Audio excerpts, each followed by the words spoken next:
You know what's good, YouTube. Kratoctavio here, back again once again, and today, people, you're going to get some post-commentary. The reason for that is because I done dirt. What happened was, I went ahead and recorded the episode, and then I paused the video to go do something, and you'll see closer to the end of the video what I went to do. And then I realized, about 5 minutes afterwards, that I wasn't actually recording my audio. Had the sound perfectly fine, but I mean, I had the video perfectly fine, but a voice. So that sucks. So I'm just gonna do some post commentary. Normally, I just redo the episode, but because there is something that happens at the very end, I just want to do the post commentary. So I hope that's fine by you. I promise I'm not gonna make this a regular thing. It just happened to happen, and I messed up. This is my fault, honestly. There's no excuse, but I'm sorry. But here, we're just going over the team real quick. Same as always. We got Nagini the Arbok, Chip the Krabby, Spitfire the Magby, and then Tesla the Flaffy. We're just going to continue on our way over here. Pick up this item right up here, which is going to be a quick claw. I believe I actually give that to someone. Yeah, I'm going to give that to someone. It's either Tesla or Chip that I'd give it to. I want to say it's Chip. Yeah, it's going to be Chip that I'd give that to. Because Chip is kind of slow. He's fast. I mean, he's not fast. He's slow, but he's physically bulky, and he's got some fantastic physical attack. Fortunately, his only attacking move is special, which is really unfortunate, but we'll get something better for him, hopefully, eventually. If I was about to say something, but never mind. But he's going to go ahead and send out his Onix, which we're having Chip out front. This normally should be able to one-shot, even if we are 4 levels under. He outspeeds us. The tackle does 6 to us, but the bubble is going to bring him down to about half, I believe. Yeah. It doesn't even bring him down to half. So a 4x super effective stab move does not even one-shot an Onix, which is stupid. Why would that not one-shot? But it doesn't matter because we get the speed drop, and now we outspeed the Onix, and we can kill it with a third 4x super effective stab bubble. Chip, you disappoint me on so many levels. Keep on wanting to say it, but never mind. You'll just watch to the end and you'll find out, unless you decide to skip forward. But I'd prefer if you didn't do that, because then you would ruin everything for yourself. But then we're just going to go ahead and take on the second guy, who is just the big fat man. He's a big fat man. Which, the reason I kept Chip out front for most of this video is because I knew I was going to be going through this cave. And he's a relatively safe member for this area, because the only thing you're really going to find in here from trainers is rock, ground, and fire types. He hits all of them super effectively, even if he doesn't hit them hard. And that's actually very useful to have, because we'll be able to get him some levels. Because at this point, everyone is well, not everyone, but half of our team is level 10, and half of our team is level 7 or 8. But we finally are able to one-shot something that's 4x weight to bubble. A Geodude. So thankfully we did that. It's going to go ahead and send out another Geodude, and if the first bubble takes out his last Geodude, this one will easily take out this. So we go ahead and hit him with another bubble. It's going to hopefully one-shot, even if he is a level below us. It does not. It does like 90%. And we don't take that tackle too well either, despite the fact that his second highest stat is his physical defense. But it doesn't matter, because we end up taking out the Geodude. Chip gains a level, and I believe this is where I switch him out. For now, we defeat Russell. Russell Crowe is down. Russell Crowe got hairy and fat. So yeah, this is where I heal up for reasons I don't understand. Okay, me. What are you doing? Oh, I was just going to heal up, and then I was going to switch into getting out front. Okay. I'm still wondering what's in that egg. I'm hoping it's going to be something useful. Normally, I wouldn't take the egg, but because our team is kind of low on members, I'd figure it'd be best just to pick up the egg. And this guy is apparently upset about Supersonic, which is why it makes sense that I believe he actually has a Zubat. No, he has a coughing. Yeah, this is the guy that has 2 coughings. Spoilers, I guess. Either way, we got the bite off on coughing. It's special in this game because biting is definitely special. I don't understand that. I know I mentioned that in the actual video, but up until 4th gen, all dark moves were special. But come 4th gen, they changed every dark move from special to physical. And then they introduced Dark Pulse just so they would have a special dark move. Which, why? Like, I used to run a mono dark team, and like most of them were physical attackers. I had a few special attackers. I believe I had a Shiftry on that team. Shiftry is actually not a bad Pokemon. Sorry if you heard that. My elbow's just kind of going a little numb, because I'm trying to have to lean in because, as you may know, my glasses are broken. I'm having to lean in just to see everything. Normally the screen is full, but right now it's not that big. So I'll have to kind of make do with what I have. Thankfully, I've already got the actual layout and all that fixed, and it didn't really have to change much. I guess you could say spoiler. I don't know if you would count that as a spoiler. If you do, I'm sorry. But we pick up an X accuracy here, which is okay. It's free money. Come back over here to pick up the item, but then we get interrupted by a battle, and turns out we actually already had the item. There's a tentacle right there that, honestly, looking at the team right here, I would not mind having. It'd probably be better than Chip. But at the same time, then we would have 2 poison types, and I'm not a big fan of that. But he's going to go ahead and get a Supersonic off, and so I don't want to have to deal with this. I'm just going to go ahead and run away from the battle. Because if we end up healing ourselves and we die because of that, then I'd be done. This reminds me right here that I really need to pick up some repels. So after I finish recording this video, technically again, I guess you could say, I'm going to go ahead and pick up some repels off screen. I believe we have some money. No, we don't have any money left, because I spent all the money on potions and Pokeballs. But then there comes actually one of my new favorite Pokemon, because as you may know, I actually did a video on Lantern on Tuesday. Yeah, Tuesday. It was Tuesday. I had to think for a second. And turns out he's very, very versatile. Base 125 HP. The rest of his stats are kind of booty, but he gets decent coverage. He's got plenty of options, and there's the guy with the testicles and his penis hanging out. And like I said here, I'm going to show you what I'm talking about as soon as I actually finish up with this battle. A couple bites should take out the Slowpoke. Super effective. But he's going to go for a tackle. That's doing far too much to us. We get another bite off on him. Hopefully he flinches here. He does. Or we would have... Well, we're going to heal up, I believe, anyways. So we go ahead and beat the Slowpoke. It's going to get us up to level 9, because we were 3 away from level 9. Almost level 10 on his own. And then there's the testicles. That's very disturbing. I don't understand. That little brown spot in between his legs, that's what I see. I'm sorry if you don't see that, that's just what I see. And more wild Pokemon decide to pop up at us. This is why I'm definitely going to be picking up some repels. But thankfully, this is actually a useful Pokemon. It's a Blissey, so we're going to get some major experience from this thing once we kill it. Just going to go for the Poison Sting, try to get the poison off.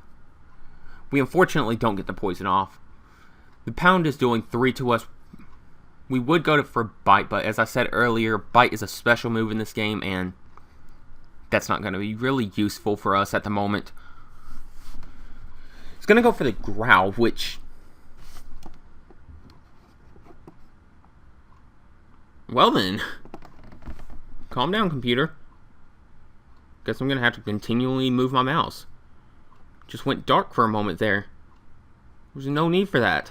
I don't know if you could see that, but my screen just went black. If you could see that, I'm sorry. I did not mean for that to happen. If you just heard a giant pop, that was because I had to move my microphone because I'm apparently speaking too quietly, it seems. Because it's only going like halfway up, and I'm trying to get it to be actual noise and not just me whispering, it seems. But it seems like I have to be right on top of the thing, and it seems like I'm yelling in your ear now, and I don't know what to do. I'm sorry. Either way, I'm just going to continue taking on this Blissey. It's going to be freed from the wrap. We're going to go for the wrap again, because that's continual damage every single turn. And then after that, this battle was kind of drawn out and dull, to be completely honest with you, and I'm sorry about that. It's just I wanted to get this experience, and I feel like wasting the time with all that, so sorry. Get the poison sting off. He doesn't poison him this turn. I believe it's next turn he gets poisoned. He doesn't have aromatherapy, or if he does, he doesn't use it. That would suck if he had aromatherapy. It would really suck if he had soft boiled. There's the poison I was talking about. So he's going to go ahead and go for the tail whip, since he didn't predict him getting poisoned. And the poison goes and takes him out. Getting 291 experience, and again he's now level 10. Almost level 11 off of the Blissey alone. And we're out of the battle. We pick up this TM. It's TM31. Which is Mud Slap. I believe it's Mud Slap. Yeah, it's still Mud Slap. We have 2 cases of Mud Slap now, so hopefully that will be useful sometime. Maybe, probably not. I don't know. Either way, Primeape is going to go ahead and come out. And, well, that's cool. I was kind of hoping for another Blissey to get some more experience, to be completely honest. I knew the battle took a while, but I could have super sped through it or just skipped it all together. We're going to head over here and pick up a tiny mushroom. That's going to be some free money right there. Right there. God, I hate that accent that I sometimes have. Like, my mother is from Ohio, and I've lived with her all of my life. But I live in the deep south. And, well, you kind of pick up from your surroundings, even if you're not like that at all. Like, I used to have to take speech because I stutter over my words, and yes, I realize I do that now, but I did a lot worse back then. Like, my speech was so bad that, oh, it was just awful. Another reason I had to go to speech was because I only used to say 1 syllable of words at a time. I should move my mouse. Like, if I wanted ice cream, I would say, I want ice. I would not say cream. And it's because my brain was going so fast that my mouth could not keep up. So I had to be in speech until like 5th grade. And that was a pain and a half. But we will go ahead and switch Chip out front because I believe this is a fire breather right here. Yeah, this is the fire breather guy. I believe he only has a Vulpix. Don't quote me on that. We'll see in just a second here. So, fire breather Bray. It's going to go ahead and send, his Vulpix. We're going to go ahead and send out Chip. We're going to go for the bubble here, as he goes for the quick attack, which I kind of like quick attacks animation. Get the bubble off on him. Bubble's super effective. It's not even going to do much at all. It should be like a 5-hit KO. He goes for the Ember, which gets a critical hit and does more than our super effective Bubble. His not very effective Ember does more than our super effective Bubble. That just goes to prove to you that Chip is kind of useless. And I know I keep on alluding to it, but it's only like 8 minutes away. So just hold on. You'll get there in just a moment. Just give us a little bit of time. Why am I talking like that? You may be asking yourself. Well, I have no idea. I'm going to move that away because I'm actually yelling now, it seems. Because it's all red, and that's not good. No, it's not even over the thing. I really need to find a good... I really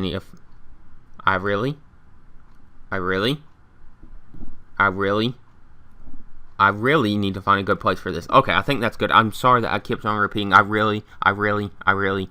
But that's because I was trying to find a good spot for the microphone. I guess this is good. I'm not exactly sure. It sounds good. It's just the scaling is kind of eh.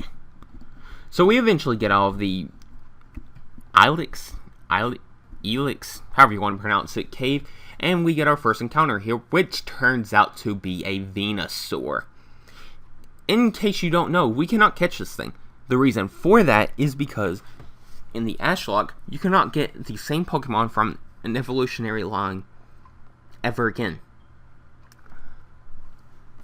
And in the last game, we had an Ivysaur that we got from the starter pickup that you can always get in Cerulean City. Turn here, microphone. Thank you. And because of that, we cannot catch a Bulbasaur, we cannot catch an Ivysaur, we cannot catch a Venusaur. So, that is just very, very unfortunate. But, it is what it is. We don't have a grass type on the team, which would be really nice to have. It'd give us some good coverage. Because at this point, we have a huge ground weakness that I just realized. Between a Guinea, Spitfire, and Tesla, we have 3 ground weaknesses. And only Krabby to take them out. And a Bubble's not really going to do much.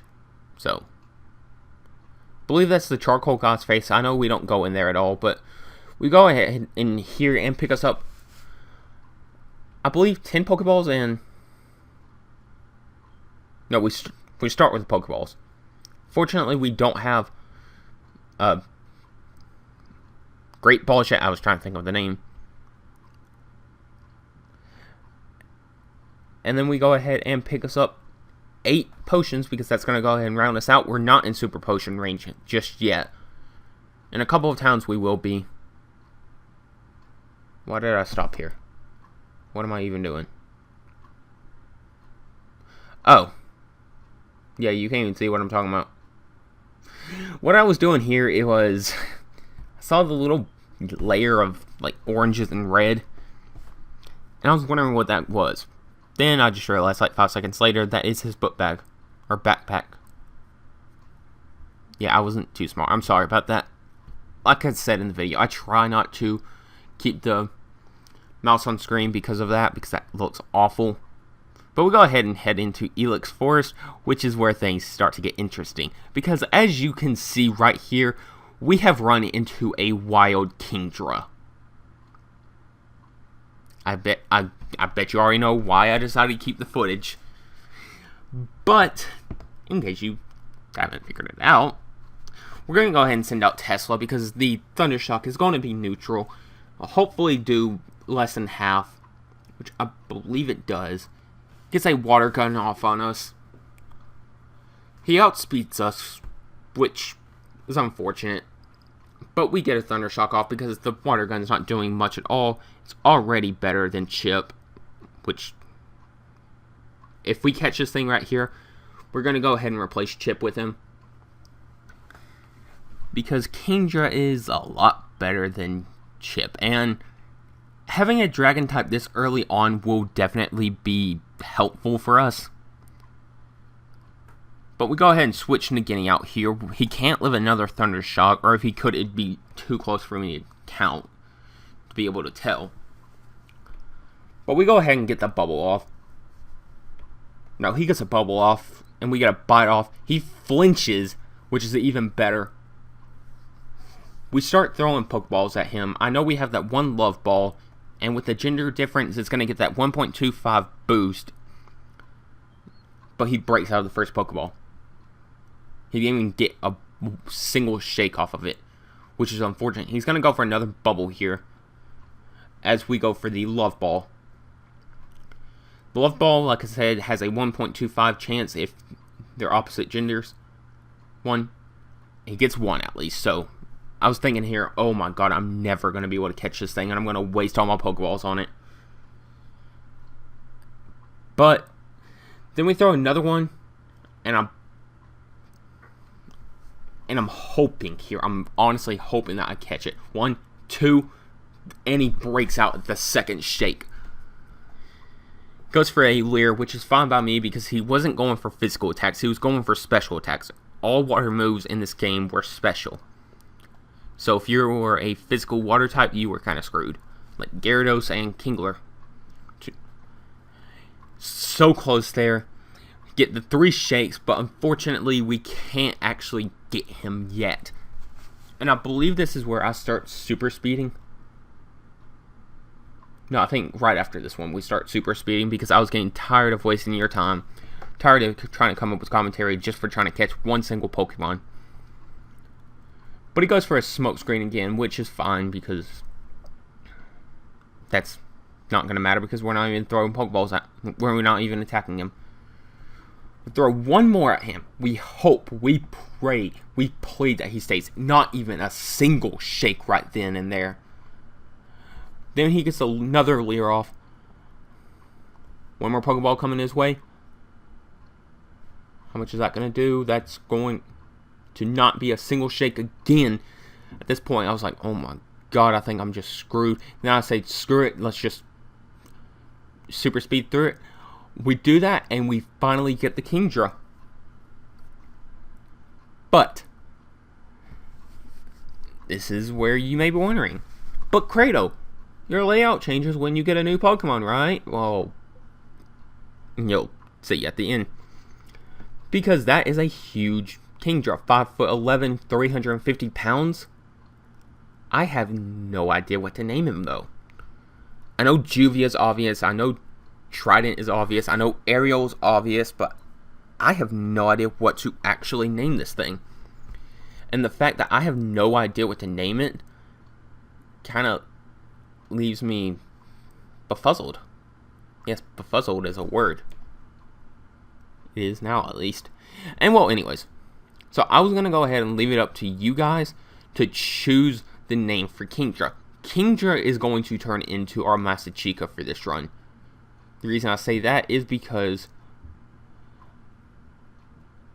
I had no name for it, and as soon as I saw it, I wanted it, and I got it, thankfully. I know I just paused right there, but that's because the video, the actual video part, is coming close to an end, and I just want to go ahead and wrap up. So, if you have any suggestions for a name for our new Kingdra, leave them down in the comments down below, and let me know. And I've been Kratoctavio, you've been watching. If you enjoyed the content, smash that like button, subscribe, come back tomorrow to see what you guys choose for the name of our new Kingdra, and to see us take on Slowpoke's well. Because soon, we have Bugsy, and I'm scared of that gym. That Scyther is terrifying, even if you do have a flying type or a fire type. But that will be for Monday. Tomorrow's Slowpoke's well, and we will hopefully see you then. Peace!